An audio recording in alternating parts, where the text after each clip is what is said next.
बलिहारी गुरु आपके जिन गोविंद दियो बताए। वंदे बोधमयं नित्यं गुरुं शंकर रूपिणम् यमाश्रितो हि वक्रोऽपि चन्द्रः सर्वत्र वन्द्यते।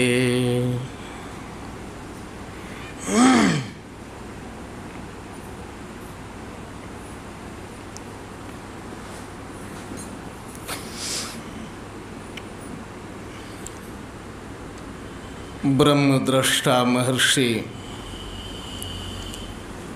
मैं ही परमहंस जी महाराज के महान शिष्य समुदाय को मैं सत सत नमन करता हूँ।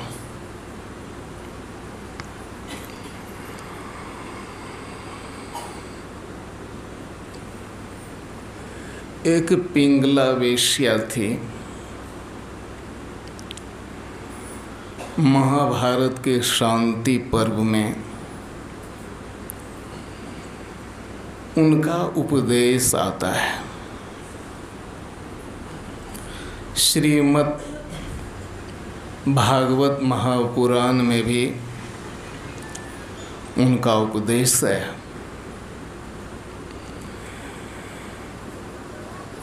महाभारत में वो कहती है तृष्णार्ति प्रभवं दुखम दुखार्ति प्रभवं सुखम सुखात् स जायते दुखम दुखमेव पुनः पुनः। सुखस्यानन्तरं दुखम दुखस्यानन्तरं सुखम। सुख दुखे मनुष्याणां चक्रवत् परिवर्ततः।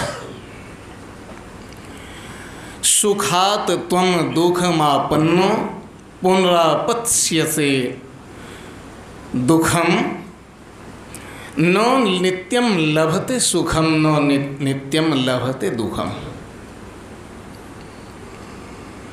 मतलब हुआ सुख से आदमी दुख प्राप्त करता है, दुख से फिर दुख मिलता है। कभी सुख से दुख और कभी दुख के बाद सुख। सुख और दुख का मिलना अनुभव करना यह निरंतर होता है, कंटिन्यूअस होता है, यह होते रहता है। जैसे गाड़ी के पहिए ऊपर नीचे करते रहते हैं, ठीक वैसे दुख और सुख मिलता है। किसी को सदा के लिए सुख नहीं मिलता है और किसी को सदा के लिए दुख भी नहीं मिलता है। मतलब ये दुख और सुख ये दोनों लगातार मिलते हैं। और उन्होंने इसका सार कहा, सुख तो मिलता है लेकिन वो सुख वास्तव में छिपा हुआ दुख ही है, कवर्ड सॉरो। वह दुख छिपा हुआ है, लगता है भले सुख है लेकिन वो सुख नहीं होता है। तो हम आपको बहुत दुख होता है। पिंगला वेश्या थी और वेश्या का काम सबके सब जानते हैं। वेश्या कोई इंजीनियरिंग के वर्कशॉप में काम नहीं करती है। वेश्या का क्या काम है सबके सब जान। आप लोग सब 14 घाट के पानी पिए हुए सब बैठे हुए हैं, सबको मालूम होगा कि वेश्या का काम क्या होता है। लेकिन वो वेश्यापन से परेशान हो गए और जब परमात्मा की तरफ मुड़ती है, कुछ राहत की सांस लेती है, तब ऐसी बात कहती है, अरे यहाँ सुख नहीं, दुख ही दुख है। सुख कहाँ, यहाँ पर सुख नहीं। एक शर्मत थे, वे फकीर हुए, पहले यहूदी थे, बाद में मुसलमान कहलाए, और वही कहते हैं फिर मैंने मुसलमान को छोड़कर राम और लक्ष्मण की गुलामी स्वीकार कर ली। तो वे सरमद कहते हैं साखे बुरहना सायादारी मतलब, ये संसार जो है समझो नंगा पौधा है। नंगा पौधा का मतलब इसमें कोई पत्ती नहीं है, तो जिन पौधों में पत्तियां नहीं हैं उनसे छाया की इच्छा करना ये हमारी होशियारी है क्या? एकदम नहीं। तो ये संसार जो है समझो ऐसा पौधा है, ऐसा प्लांट ट्री जो लीफलेस बिना पत्ती के, पत्तियां नहीं है। वैसे ये संसार बिना सूख का है, बिना सूख का है। जो भी सुख है वो दुख में बदल जाता है। एक प्रसंग आता है त्रिपुर रहस्य नामक किताब में। परशुराम अवधूत दत्तात्रेय से कुछ सीख समझ करके चला गया एक पहाड़ पर तपस्या करने। तपस्या करते करते करते बहुत दिन गुजर गए, लेकिन उनके मन में शांति नहीं आई, बहुत सारे प्रश्न रह गए। तो जब प्रश्न रह गए, मन बेचैन होने लगा तो लौटा। सोचा चलते हैं अपने गुरु दत्तात्रेय के पास, उन्हीं से पूछेंगे क्या करना है, नहीं करना है, सुख कैसे मिलेगा, आदि आदि। और वे अपने में बोलते हैं। क्या बोलते हैं आप लोग सब ध्यान से सुनिए। वे आप अपने आप में बोलते हैं, किसी को सुना नहीं रहे हैं, किसी को ये उपदेश नहीं दे रहे हैं, बल्कि अपने आप को उपदेश दे रहे हैं। और आदमी अपने आप को भी उपदेश दिया करते हैं। अपने आप को भी उपदेश देने वाले आदमी मान बन जाते हैं। तो वे अपने आप को क्या उपदेश देते हैं? फले प्राप्ते, फले प्राप्ते लवेच्छावान पुनर्भूयात् कथं वद यस्मा नित्यं कृत्येव जनः सर्वः फले हया। कह रहे भाई मैं बचपन से बहुत काम किया, बहुत तरह के सुख भोगा, लेकिन कहाँ किसी चीज़ में अस्थाई है, अस्थायित्व कहाँ है? सुख आया गया पता नहीं चल रहा है। बचपन में मेरा कुछ और ही व्यवहार था, जवानी के दिनों में और ही व्यवहार हो गया।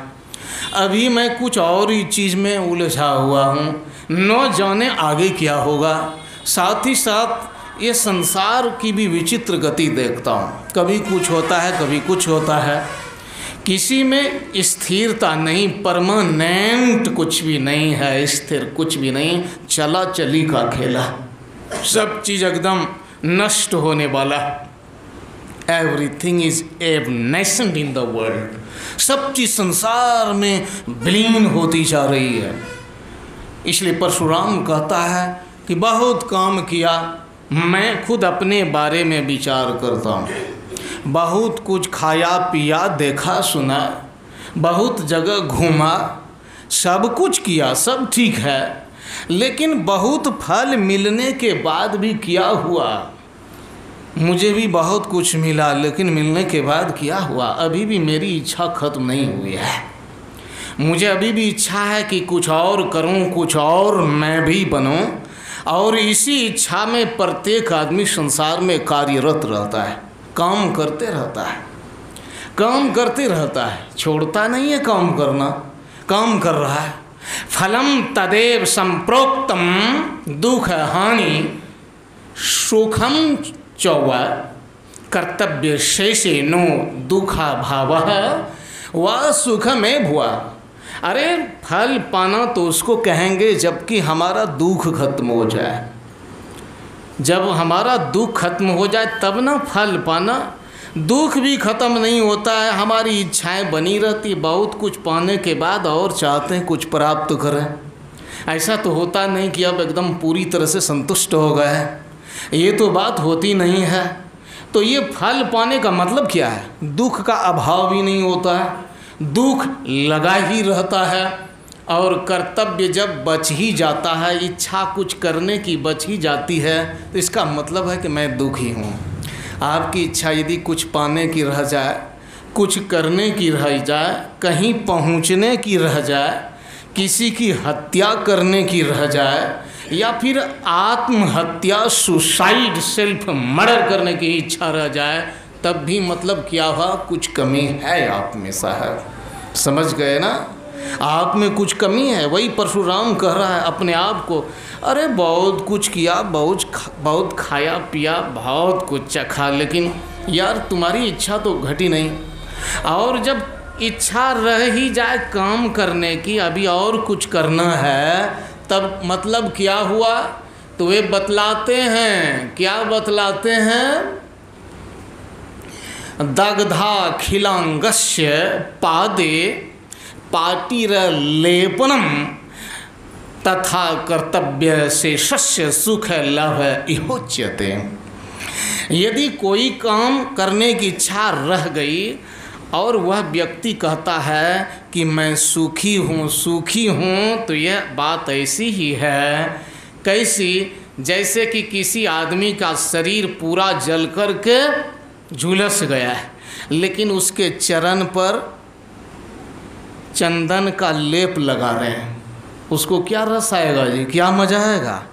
वैसे संसार की इच्छाएं रह गई हैं, अभी कुछ करना है, और हम अपने आप को सोचते हैं कि हम सुखी हैं, हमें सुख लाभ हो गया है, तो हम वैसे ही अभागे हैं, ठीक उसी आदमी की तरह जिसका शरीर जल गया है, लेकिन वह पैर पर चंदन का लेप लगा करके अपने आप को सुखी महसूस करना चाहता है। ये बात गलत। दूसरा उदाहरण देते हैं कि कोई आदमी अपने शरीर को पूरी तरह से बर्बाद कर दिया है, किसी ने मार मार करके चूर कर दिया है, बाण से छलनी कर दिया है शरीर को, है ना? शरीर को गोली से एकदम भूंज दिया है, जिसको कहते हैं भुज्जा की तरह भूंज देना। ये देहाती शब्द आप लोगों के बीच बड़ा प्रसिद्ध है, भूंज दिया है एकदम। तो वैसे भूंज दिया हो और उस आदमी का आलिंगन कोई बहुत खूबसूरत युवती करती है, तो क्या उसको रस आएगा? उसको अच्छा लगेगा? एकदम नहीं लग सकता है। और संभव है कहा वैसे संसार में यदि कुछ करने की इच्छा रह जाए, कुछ पाने की इच्छा रह जाए, और तुम समझ लो कि मैं सुखी हो गया, तो इस संसार का सबसे बड़ा अभागा आदमी तू ही है, कोई दूसरा व्यक्ति नहीं है। और क्या इस संसार के काम करके आप सुखी हो सकते हैं? हो सकते हैं आप सुखी? है संभव? राजा ययाति ने शायद 1000 वर्ष अपने बेटे की जवानी लेकर संसार का सुख भोगा। वह बूढ़ा हो गया, शराब जो दे दिया तो बूढ़ा हो गया, तो 1000 वर्ष तक अपने बेटे की जवानी लेकर के सुख भोगा। और 1000 वर्ष होने के बाद उन्होंने कहा किया, आप सारे मोबाइल बाज सब ध्यान रखिए, मोबाइल को बार बार मत देखिए बीच में, है ना? सब साइलेंट रहिए, नहीं तो आफत में बेटम बम माथे पर गिरेगा। अभी मोबाइल को साइलेंट रखा कीजिए, ऑफ मोड में, अब बार बार मत देखिए, समझे कि नहीं? हमको एकदम पक्का एक्यूरेट हिसाब रहता है। चलिए एक बार जय जयकार कीजिए, फिर बोलेंगे बोलिए श्री सद्गुरु। तो मैं क्या कह रहा था? राजा ययाति 1000 वर्ष तक उन्होंने सुख भोगा अपने बेटे की जवानी लेकर। एक तरह का सुख नहीं, मल्टी डायमेंशनल, हर तरह का सुख भोगा। और उसके बाद उन्होंने कहा किया, नो जातु कामः कामा नाम उपभोगेन शाम्यते हविषा कृष्ण वर्त में भूय एवा भी वर्धते यत् पृथिव्याम ब्रीहियम पस्पो हिरण्यमिस्त्र है एकस्यापि न पर्याप्तम तस्मात् तृष्णाम परित्यजेत्। राजा ययाति अपने बेटे को कहता है कि सुनो बेटा, तुम मेरा एक्सपीरियंस ले लो, अनुभव मेरा काम आएगा। कहा क्या? कहा यही कि मैंने इस संसार में 1000 वर्ष तक तुम्हारी जवानी से सुख भोगा है, और एक बात जानते हो क्या हुआ? जितना सुख भोगा मेरी इच्छा उतनी बढ़ती चली गई। और एक बात, एक ही पुरुष को दुनिया की सारी स्त्रियां उपलब्ध करा दी जाएं, सारे धन उसी के लिए उपलब्ध करा दिए जाएं, मतलब सारा संसार उसी को समर्पित कर दिया जाए, फिर भी उसका मन भरने वाला नहीं है। समझ गए? और एक स्त्री को भी दुनिया के सारे पुरुष उनके हवाले किया जाए, सारे संसार को उन्हीं को समर्पित कर दिया जाए, फिर भी उसका मन भरने वाला नहीं है। समझ गए? शर्मत कहते हैं फारसी भाषा में, बेफिक्र ख्याले दोस्त राहत न बुवत, अंदेशाए मालो चाहो दौलत न बुवत। कहते हैं अरे यार, संसार की चीज़ को प्राप्त करके तुम सुखी हो जाओगे और संभव है। बिना उस यार, बिना उस दोस्त परमात्मा के तुमको सुख हो जाए, ये असंभव है, बिल्कुल असंभव। ऐसा नहीं होता है, बिल्कुल नहीं होता है। सर रिश्ताए दिलो जान ब सिपार ब दिल भर बा दौलते पायदार दूरत न बुवत। यदि तुम अपना दिल को उस परमात्मा पर समर्पित कर दो, परमात्मा को लगा दो, उन्हीं को दे दो, तो फिर जो वो अखूट भंडार, नहीं नष्ट होने वाला इटर्नल, जो शाश्वत खजाना जो सुख का है, उससे तुम दूर नहीं रह जाओगे, है ना।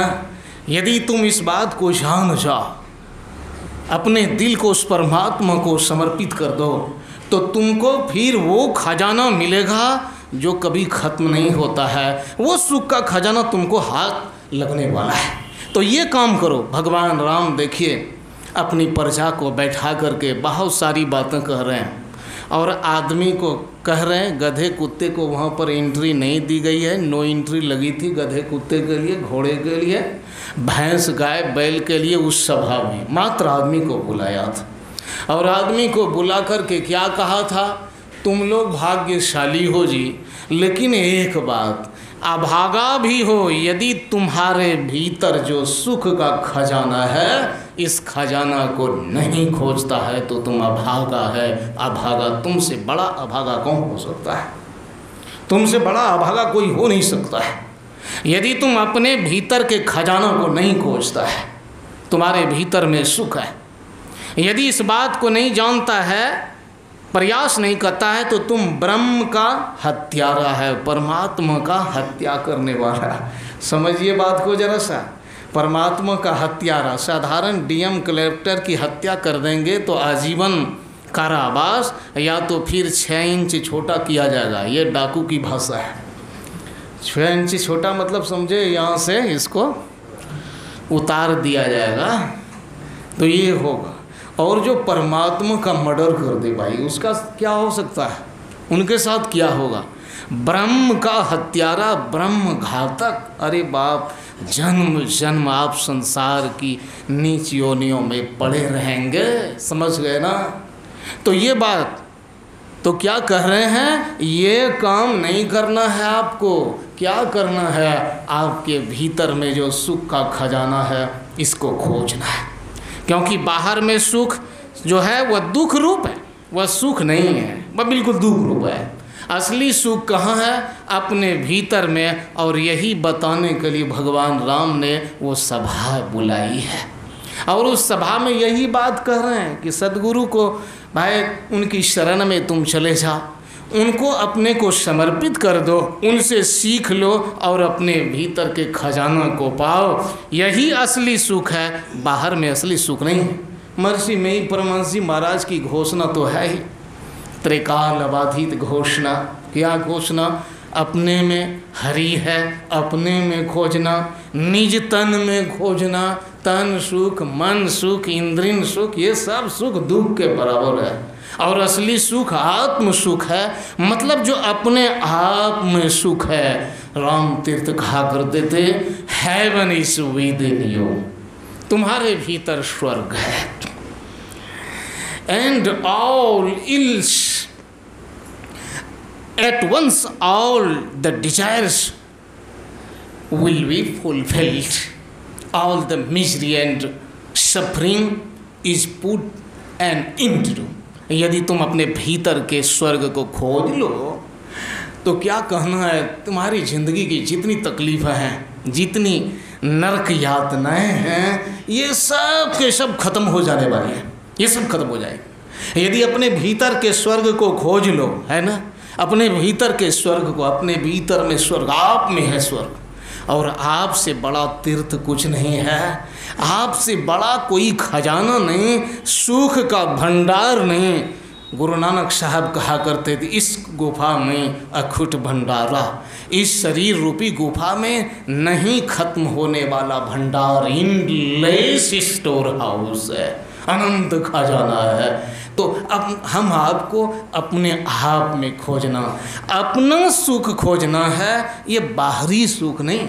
बाहरी सुख खोज करके क्या क्या हो गया आप लोगों को, बहुतों को चश्मा लगाना पड़ा है, आंखें गड़बड़ हो गई, है ना जी। बहुतों का ये हृदय गड़बड़ा गया, बहुतों का फेफड़ा गड़बड़ाया तो बानर का फेफड़ा लगाया, समझ रहे हैं ना। बहुतों की टांग कट गई, संसार के सुख भोगते भोगते क्या क्या हुआ है पता नहीं, दांत किनके घी से चले गए बहुतों। मन भरा किसी का, आप लोगों का मन भरा है?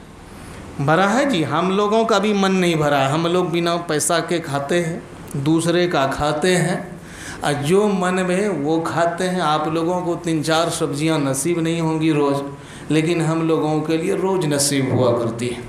छालीदार दही दूध बढ़िया शुद्ध गाय का सब कुछ बढ़िया, लेकिन हम लोगों का भी मन नहीं भरता है। आपका कहाँ से भरेगा, किसी का मन नहीं भरा है, समझ गए।